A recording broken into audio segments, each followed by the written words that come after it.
talked about a lot of really powerful strategies in this course, and you're probably getting close to test day. So what I want to do in this episode is just quickly recap these strategies so they're fresh in your mind before you get to the test.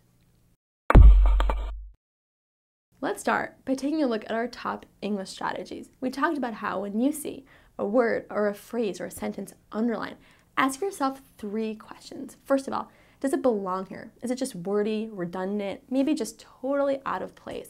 Second, is it grammatically correct? Maybe you just have a sense, ouch, this just doesn't sound right here. And last, does it make sense? Is it just the clearest and most concise way to say something? Next, when in doubt, take it out. We talked about how if you're not sure, is this redundant? Is it wordy? Does it belong here? If you're not sure, always take it out. Same thing with punctuation. If you're not sure, should this period, should this apostrophe, should this comma be here? When in doubt, always take it out, because more frequently, that's what's going to be correct. We talked about choosing the shortest answer, and it's pretty neat to know that on the ECT, the shortest answer on the English is right 1/3 of the time. We talked about being wary of overcorrecting the answer choices, and we talked about how actually the more an answer choice overcorrects and overhauls the original, the less likely it is to be correct. Top math strategies.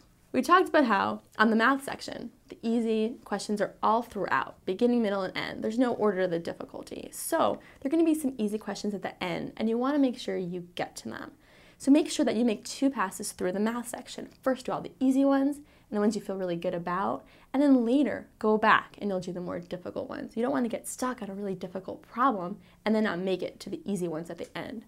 We talked about eliminating oddballs. If you're stuck and you're guessing, remember that any misfits in the answer choices, one of these things is not like the other. If you've got only one answer choice with, let's say, a negative or a fraction, it's going to be incorrect, so don't pick it.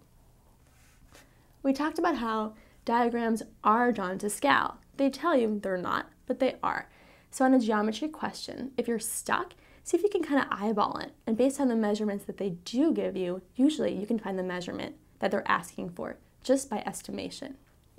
We talked about choosing your own numbers, how if there are variables in the questions or the answer choices, oftentimes you can choose your own numbers, and that's fine as long as they meet the requirements set in the problem.